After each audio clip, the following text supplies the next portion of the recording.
तरह digital infrastructure अगर वो बिल्ड करते रहे तो बहुत जल्द इंडिया सुपर पावर बनने के इम्कानात भी हैं। तालियों को मशहूर है कि खाना नहीं खाना आता, ठीक है, इनके पास जाओ तो बदबू आती है, आज उनके पास जाने को भी दिल करता है।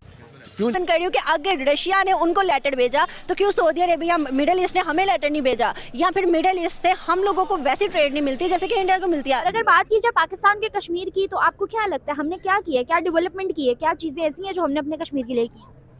क्योंकि यहाँ तो अक्सर मैंने कश्मीर विजिट किया, लिटरली उन लोगों के पास इलेक्ट्रिसिटी नहीं है, पानी नहीं है, गैस नहीं है, कुछ भी नहीं है। बात पूछना चाहूँगी, जो बच्चे यहाँ से पढ़ने जाते हैं बाहर, क्या वो उसी लगन से पढ़ते हैं, क्या उतनी सिंसेरिटी से काम करते हैं जैसे इंडियंस करते हैं? क्या कहें? इंडिया का एक secret formula is coming up to dominate the world in 2023। जी हाँ, रशिया के प्रेसिडेंट पुतिन ने इंडिया के प्राइम मिनिस्टर नरेंद्र मोदी 20 की प्रेसिडेंसी की, तो दोनों लीड करने जा रहे हैं आने वाले टाइम में इंडिया।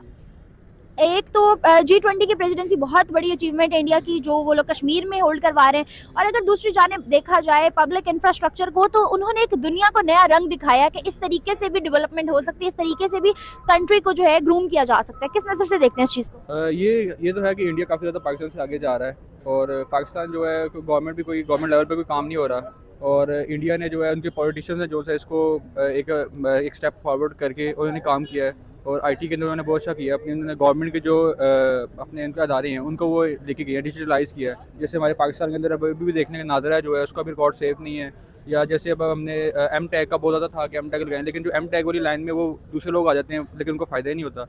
यानी गवर्नमेंट लेवल पे भी, और रेलवे के अंदर आप देख लें, रेलवे का है, और हर जगह इंफ्रास्ट्रक्चर पाकिस्तान में। रेलवे हमारा बहुत पथाटिक हालत में है, उसके अंदर डिजिटली कुछ ऐड करने की, इनोवेशन करने की तो बहुत दूर की बात है, हमने उसको नॉर्मली स्टेबल भी नहीं किया। जहाँ तक बात है, इंडिया ना सिर्फ अपने मुल्क में ये सब कुछ कर रहा है, बल्कि पूरी दुनिया को बता रहा है कि डिजिटली परफॉर्म कैसे करते हैं, डिजिटली जो है ना इंफ्रास्ट्रक्चर स्ट्रॉन्ग कैसे करते हैं, पब्लिक इंफ्रास्ट्रक्चर के ऊपर स्पेशली बहुत ज़्यादा फोकस कर रहा है। उसके पीछे क्या रीज़न है, कौन सी ऐसी चीज़ है जो उनको ये सब कुछ जो है परफॉर्म करवा रही है, या फिर कौन सी ऐसी स्टेबिलिटी है उनके पास जिसकी वजह से वो इतना स्ट्रॉन्ग है? उनमें ये कि जो उनके जो पॉलिटिशियन है जो वो लेते हैं, वो पूरा स्टडी करके वो ले रहे होते हैं, उन्होंने बैरोक्रेट्स अपने रखे हैं, और जो लोग हैं उनसे वो मुशावरत करते हैं। यहाँ पे हम क्या करते हैं कि सियासत की नज़र हम सारे प्रोजेक्ट्स कर देते हैं, उसके अंदर हम जैसे सियासी भर्तियाँ जो हम कहते हैं ये करते हैं, जिस वजह से जो हमारे यहाँ पे इशू आता है। और इंडिया के जैसे रेलवे का निज़ाम दुनिया का सबसे बड़ा निज़ाम में से आता है, और उन्होंने इसको बहुत अच्छी तरह किया, डिजिटलाइज किया हुआ है इसको। और वर्ल्ड हाईएस्ट ब्रिज भी रेलवे के अंदर, उसके इंडिया के अंदर ही है। जी बिल्कुल ऐसी है ये भी।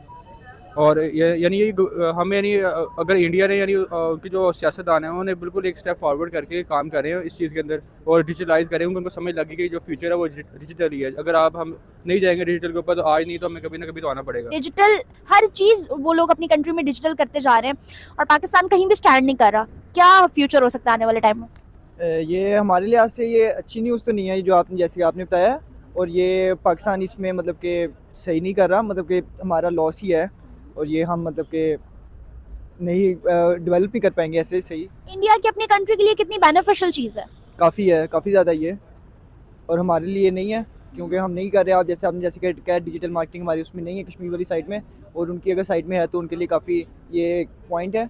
किसी भी कंट्री में का इंफ्रास्ट्रक्चर स्ट्रॉन्ग होना बहुत बड़ी बात है, और अगर पब्लिक डिजिटल इंफ्रास्ट्रक्चर हो, मतलब ये कि जैसे वो PDI पे और G20 पे उन्होंने इतना ज़्यादा काम करके उसको यहाँ तक वो ले आए हैं, तो आगे आने वाले टाइम में भी हमें बहुत से मिशन नज़र आ सकते हैं।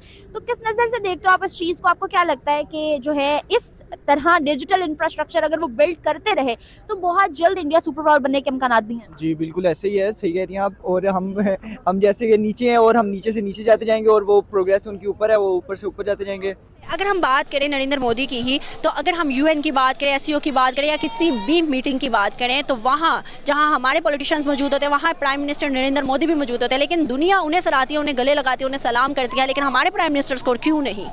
हमारे प्राइम मिनिस्टर्स को भी होता है। आपकी इकॉनमी बेहतर होनी चाहिए, और हमारी इकॉनमी जहाँ हमारे सियासतदानों ने रख दी है, सियासतदानों के एस्टेब्लिशमेंट ने जहाँ रख दी है, तो उसके बाद ये जो फॉरेन पॉलिसी है ये हमारी इस्टेब्लिशमेंट ही बनाती है। और अगर मैं बात करूं नरेंद्र मोदी की, तो उनको एक गुजरात का कातिल, चाय बेचने वाला, चाय की पत्ती बेचने वाला, और उसके अलावा बहुत से खिताब दिए जाते हैं, लेकिन उन्होंने अपने मुल्क को इतना संवारा है कि इस 2 टेन्योर में उन्होंने मुकम्मल इंडिया का रुख बदल के रख दिया है। वो कैसे? वो भी तो एक आम इंसान से कहाँ से कैसे आ गया? बिल्कुल आप दुरुस्त कह रही हैं, इंडिया का रुख बदल के रख दिया। मेरा नहीं ख्याल इंडिया का रुख बदला। जब तक इंडिया से कश्मीर का इशू हल नहीं होगा, इंडिया का रुख नहीं बदलेगा। इंडिया की भी उनकी इकोनॉमी की बात करी, मैं कश्मीर की बात नहीं करी। वही सही कह रही हैं कि हम खुद भी ख़राब हैं। मैं उधर ही आने लगा था कि अवाम का भी कसूर है इसमें, और सियासतदान भी अवाम से ही बनते हैं। और अगर हम अपने ही अवाम की बात करें, क्या आपको नहीं लगता कि हम ज़्यादा नेशनलिस्ट नहीं हैं? लेकिन इंडियंस बहुत नेशनलिस्ट ऐसा नहीं मैं कह सकता। क्यों? मेरा हर फर्द मुल्क का कौमी जो है उसको हर चीज़ मुहब्बे वतन है। वो किसी की मैं मुहब्बे वतन पे क्यों ऑब्जेक्ट करूं? पाकिस्तान मुहब्बे वतनी की बात नहीं कर रही मैं लोकल इन्वेस्टर्स की बात कर रही हूँ कि यहाँ पर करप्शन करना पसंद करते हैं लेकिन इन्वेस्ट करना पसंद नहीं करते, टैक्स देना पसंद नहीं करते, 2 नंबरी करके गुजरना पसंद करते हैं। बिल्कुल आप लेकिन इंडियंस ऐसा नहीं करते। वो अपने बाहर भी जाके, आप गूगल सर्वे भी कर सकते हो, बाहर जाके वो अपना पैसा अपने मुल्क में बेचते हैं। हम यहाँ पे अगर पैसा बेचते हैं हुंडी के जरिए बेचते हैं। बिल्कुल आप दुरुस्त कह रही हैं, लेकिन वहाँ पे भी ऐसी चीज़ें बहुत ज़्यादा है, लेकिन हमारा मीडिया उसको हाईलाइट नहीं करता। क्यों नहीं करता? क्यों नहीं करता? सब कुछ करता है, सब कुछ मीडिया वो चीज़ हाईलाइट नहीं करता। हमारा मीडिया हमारी जो नेगेटिविटी है वो सबसे पहले दिखाता है। हमारे मीडिया क्या कसूर है? ये मैं एज ए जर्नलिस्ट भी इस चीज़ को ऑब्जर्व करता हूँ कि भाईजान हमारे मीडिया क्या कसूर है। अब जो बाप गया बेटा आ गया, कोई उसका सियासी बैकग्राउंड नहीं है अपना पर्सनल, तो वो जो है वज़ीर ख़ारजा बना हुआ है। तो आप मुझे बताएं कि एक अनएक्सपीरियंस बंदा जो है वो किस तरीके से पाकिस्तान को रिप्रेजेंट कर सकता है? जबकि इमरान खान गया हमारे लिए ऑयल लेने गया था ना, वज़ीर ख़ारजा वो बन के प्राइम मिनिस्टर, तो वहाँ पर जब वो गया वापस आया तो उसकी गवर्नमेंट चली गई। तो बात यह है कि हम लोग कैसे रशिया के साथ कोऑर्डिनेट कर सकते हैं जब तक हमारी इस्टेब्लिशमेंट जो है वो इस चीज़ को अप्रूव नहीं करेगी कि जी आप रशिया जाएं, जाके बात करें। और जो पीछे अमेरिका है वो, क्योंकि हम अलाइंस है अमेरिका के और रशिया उसके मुखालिफ है, तो हम लोग फिर इस तरह उसके साथ, वरना हमारी नीड है इस वक्त। तो सर हम रशिया को ही हम देखें ना, तो रशिया नहीं सिर्फ हमारे रशिया के साथ ताल्लुकात नहीं खराब, बल्कि हमारे हर उस मुल्क के साथ खराब है जो हमारे आसपास है, यहाँ हमसे दूर है। हम अरब कंट्रीज़ के देख लें, सऊदी अरेबिया ने हमेशा हमारी मदद की है, जब हमें कर्जा, जब हमें मुश्किल हालात आए, अभी भी चाइना और सऊदी अरेबिया ने पैसे दिया है, बिलियंस दिए हैं, 3 बिलियन। लेकिन अगर हम बात करें अभी भी हम लोगों ने उनके साथ ताल्लुकात अच्छे नहीं बनाए। वो हमारे साथ पैसे हमें ज़रूर देते हैं लेकिन वो एक कर्जे के तौर पर, हमारी हेल्प नहीं की जाती, हमारे साथ ट्रेड नहीं की जाती जिससे हमारे बेनिफिट्स हों। बट इंडिया के साथ किए जाते हैं। हमारे मिडल ईस्ट में क्यों?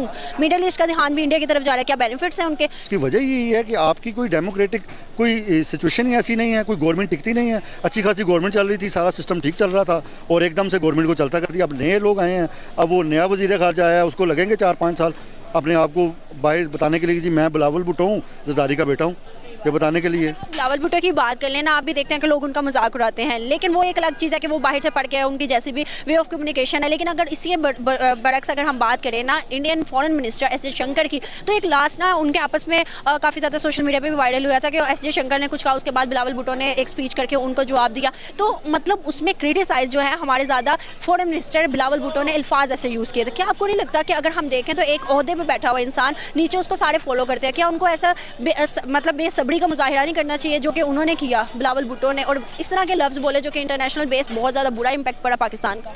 ठीक है, खाना नहीं खाना आता, बंगालियों को मशहूर है कि खाना नहीं खाना आता, ठीक है। इनके पास जाओ तो बदबू आती है, आज उनके पास जाने को दिल करता है।